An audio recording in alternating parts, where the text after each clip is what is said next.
Alright, today we're going to take a stab at some body work. So as you can see with this rust here, what I've got basically is a bad spot in the metal. So what we're going to do is sand it down, use a body filler, then prime and paint it. So to start, you want to make sure that the surface is clean and smooth and flat. So we're going to use an 80 grit sandpaper and sand this down and maybe about 2 inches around the whole thing. And yeah, we'll get right on it. If you're using a handheld puck sander like I am, this is probably going to be the worst part. If you have a powered one, would highly recommend it. Getting this down is just it requires a lot of effort. So once you do, you're going to clean the surface, and then we're ready to start with the Bondo. So we've got some Bondo here as well as some cream hardener. So for the directions say for a 3-inch diameter circle of Bondo, you use a 3-inch line of the cream filler. We'll mix them together, get a little spatula, and then we'll get it on there. I don't need very much. If you have a bigger dent, you'll obviously need more. If you actually have the opposite of a dent, if something's sticking out, you can hit it back in with a hammer and then use Bondo. But let's give it a whirl.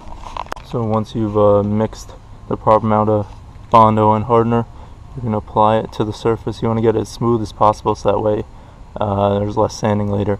So we're going to give this 20 minutes to dry, and then we're going to go back at it with some 80 grit sandpaper, and then 180 and then 320 to get it really fine and nice and clean and ready for the primer to go on. So right now we just gotta wait. So this is what it looks like after I've done all of the sanding. So I did 80, 180, 320 like I said.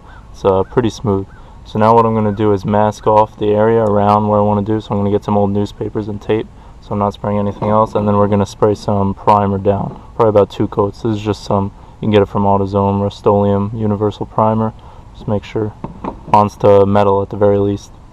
Alright, I've got my painting setup going on, so I'm going to do 2 coats. I'm going to hold the primer about 12 inches away and just go back and forth across, and we'll see what it looks like when it's done. So when your primer is dry, what we're going to do is sand it one more time with 320, and then we'll be ready for the actual paint. So this is paint that I bought from AutoZone. You can see right here it says Flame Red PR4.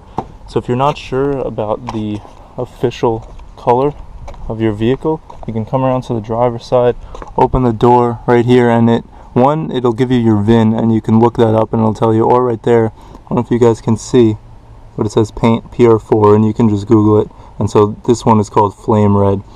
So I originally tried buying the paint from the dealer, and it pretty much was terrible. It wasn't even the right color, and they overcharged me. So then I went to get this one from AutoZone, and it's a much better match. I suggest before you spray it on, you test it, spray it on some newspaper, make sure that it's good. But yeah, this works pretty well and was much cheaper. So let's see it. Alright, so this is more or less the end. I might sand it a little bit more, do one more coat, but yeah, definitely could have done a better job. I don't like that you can kind of see these lines.